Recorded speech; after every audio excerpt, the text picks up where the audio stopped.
Bienvenidos ustedes a este video en donde les hablaré sobre un tema muy importante en lo que son las aplicaciones del Lean Six Sigma en sus proyectos en planta, y este tema tiene que ver con lo que es prueba de hipótesis avanzadas, utilizando el método llamado One Way o de una sola vía.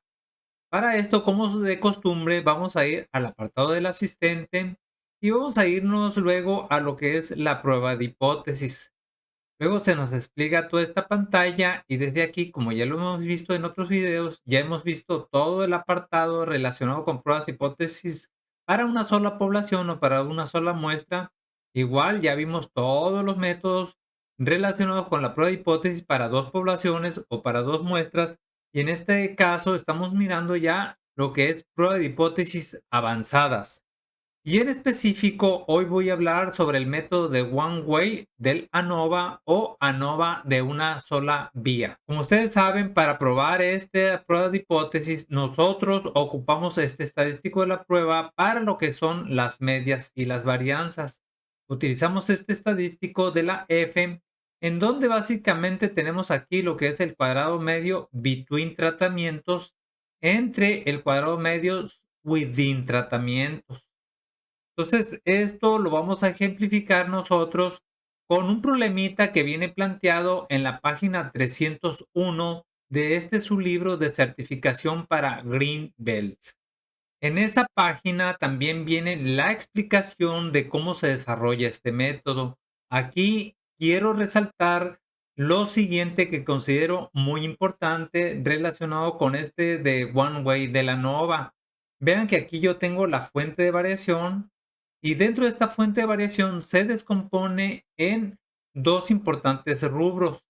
Se descompone en lo que es between tratamientos y el otro rubro que es within tratamientos, es decir, entre los tratamientos y dentro de los tratamientos. Luego tengo aquí la suma de cuadrados, tengo los grados de libertad y aquí, ojo, tengo los cuadrados medios o mean square.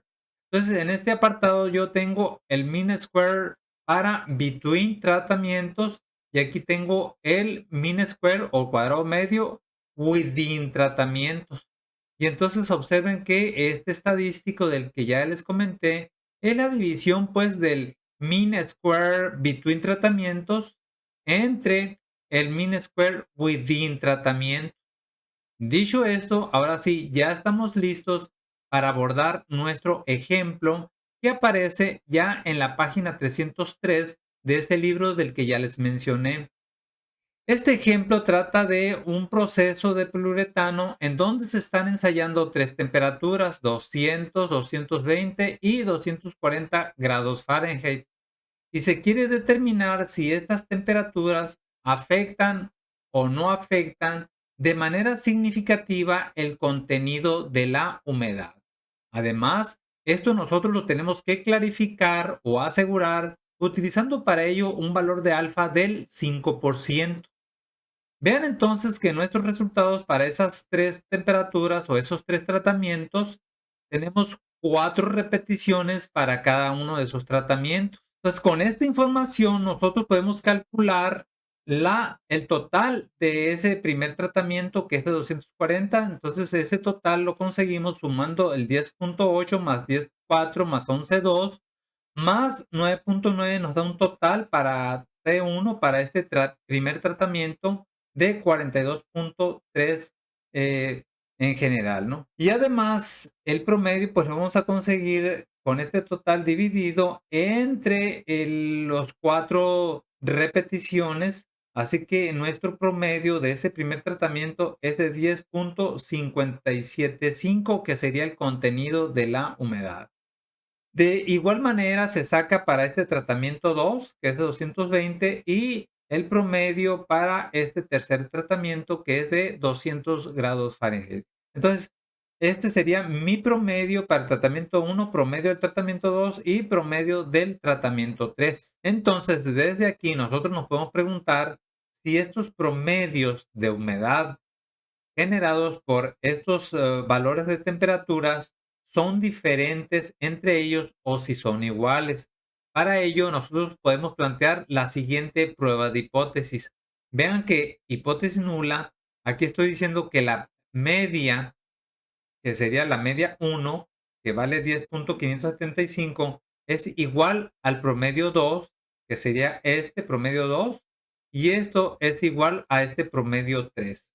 Es decir, que los tres porcentajes de humedad recabados con las diferentes temperaturas son iguales, contra la alternativa de que estos promedios no sean iguales. Ahora sí, dicho esto, pasamos a lo que es Minitab. Pero antes de ir a lo que es Minitab, primeramente he llegado a lo que es Excel y desde aquí yo tengo los datos que he capturado del libro y además los he pasado al Excel y desde aquí los voy a copiar y nos los vamos a llevar a lo que es Minitab. Ya en Minitab los vamos a pegar y una vez ya pegados estos datos, vamos a ir, como ya lo dijimos, al apartado del asistente. Vamos a irnos luego a lo que es la prueba de hipótesis. Luego desde aquí vamos a seleccionar el apartado de One Way de la NOVA. Y desde aquí nos aparece esta pantalla en donde nosotros tenemos dos opciones para seleccionar. Desde aquí vamos a seleccionar la que nos da por default, que nos permite ingresar la información que está contenida en las diferentes columnas.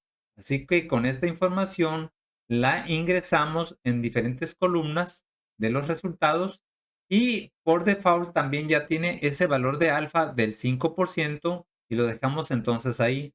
No tenemos información adicional en cuanto a las diferencias. Así que ejecutamos nuestro estudio en lo que es Minitab y ya nos ha generado 4 gráficas, las cuales nos las vamos a llevar a PowerPoint para su interpretación. Pues ya estamos aquí listos en lo que es PowerPoint, listos para interpretar esas 4 gráficas que ya obtuvimos de Minitab.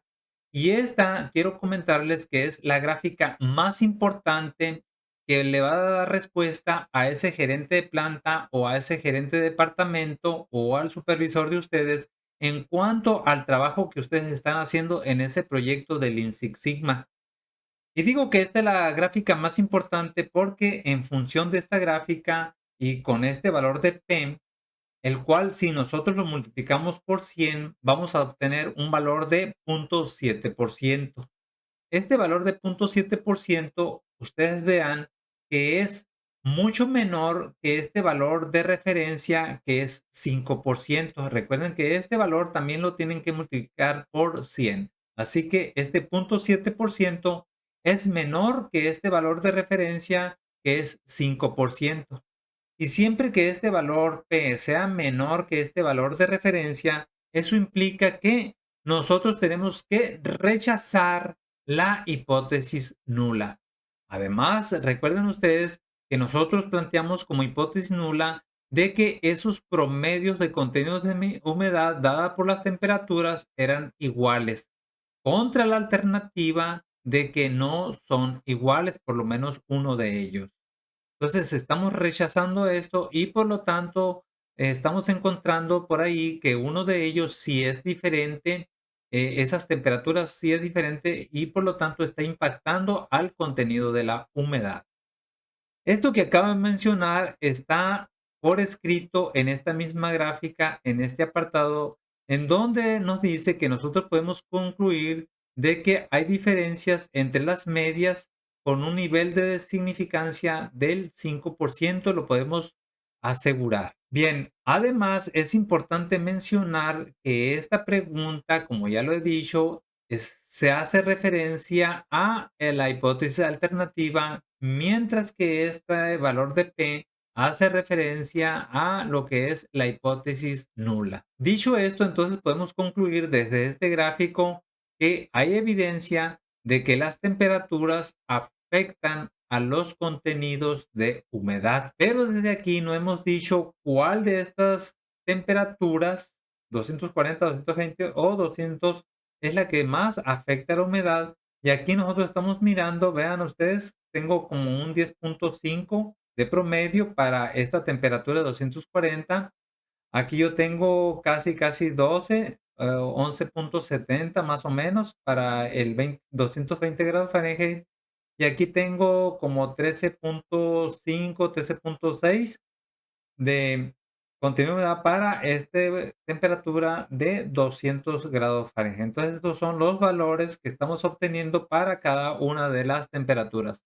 Entonces, desde aquí, pues, estamos llegando a esa conclusión de que hay evidencia de que estas temperaturas afectan a los promedios de los contenidos de las humedades. Continuando con la siguiente gráfica, nos dice lo siguiente. Vean que es un reporte diferente complementario al anterior. En esta debemos de poner atención en estos apartados que hace referencia a la localización y al estriado. Y por otro lado, hace referencia a los que son los outliers en este gráfico.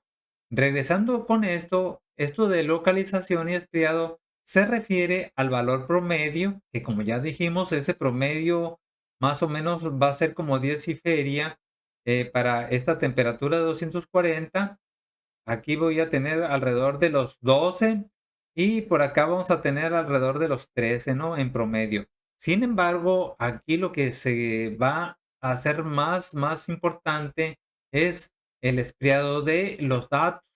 Vean que la que está más compacto o que tiene menos variación es la temperatura de los 220 grados Fahrenheit, ya que estos datos están más cerrados o más compactados, más unidos la información que obtuvimos con esas 4 muestras.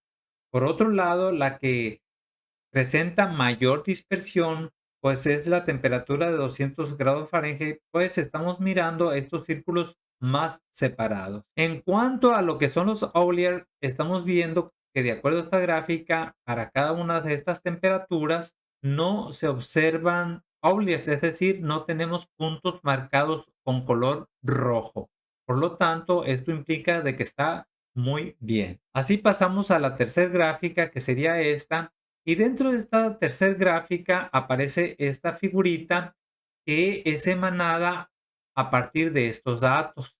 Y estos datos son importantes ya que aquí nos dice que hay las diferencias entre las diferentes temperaturas y esas diferencias, vamos a decir, si fueron alrededor de 1.0261, implicaría que nosotros tenemos un poder de la prueba de 26.5 al 60%. De tal manera que si nosotros queremos detectar diferencias más grandes que esta, vean que yo tendría un poder de la prueba más alto, que sería para esta diferencia de 2.2336, un poder de la prueba del 90 al 100%.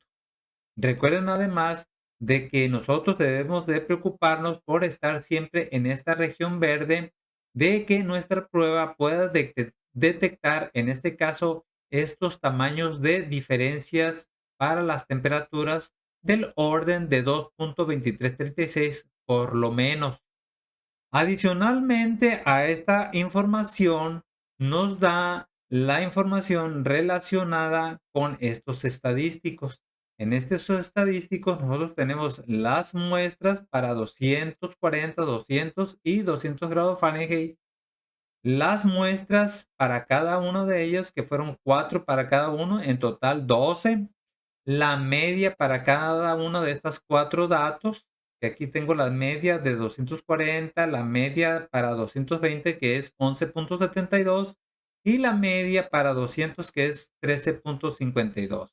Además, tenemos los valores de la desviación estándar para cada uno de esos valores y además tenemos el intervalo de confianza del 95% para las medias, que serían estos valores.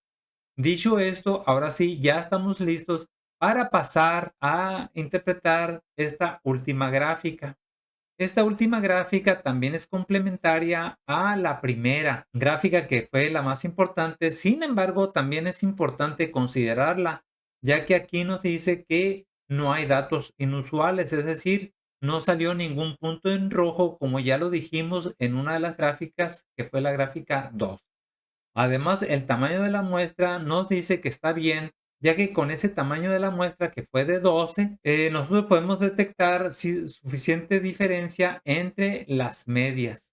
Por otro lado, en cuanto a la normalidad, aquí sí tengo una advertencia que nos dice que ese tamaño de muestra de 12 es muy pequeño y que por lo menos deberíamos de tener un tamaño de 15 muestras. Y por último está este apartado referente a el concepto de igualdad de varianza. Aquí lo que nos dice esto es que nosotros no debemos de preocuparnos, ya que este apartado fue calculado utilizando para ello el método del Welch. Y recuerden ustedes que este método de Welch es un método robusto que se ejecuta muy bien aun cuando nosotros tengamos igualdad o diferentes valores en cuanto a la varianza. Pero además de que haya diferencias entre la varianza, también funciona bien cuando tengamos nosotros diferentes tamaños en las submuestras. En este caso, recuerden que fueron todas iguales de 4, 4 y 4. Pudieron haber sido diferentes y este método de Welch funciona robusto para todas estas, vamos a decir, condiciones adversas. Así que si tú encontraste útil este video, te invito para que te suscribas y seas parte de esta academia. Además, si tú tienes necesidad de consultoría, aquí cuentas con mi información.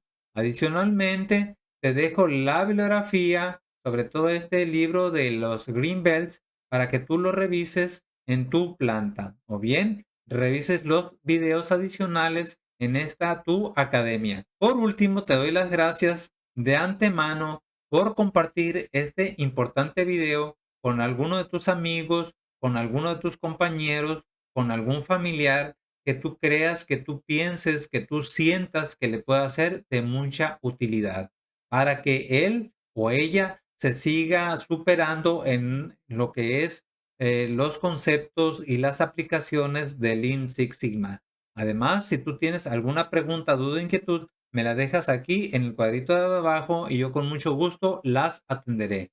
Nos vemos en un siguiente video. Muchísimas gracias.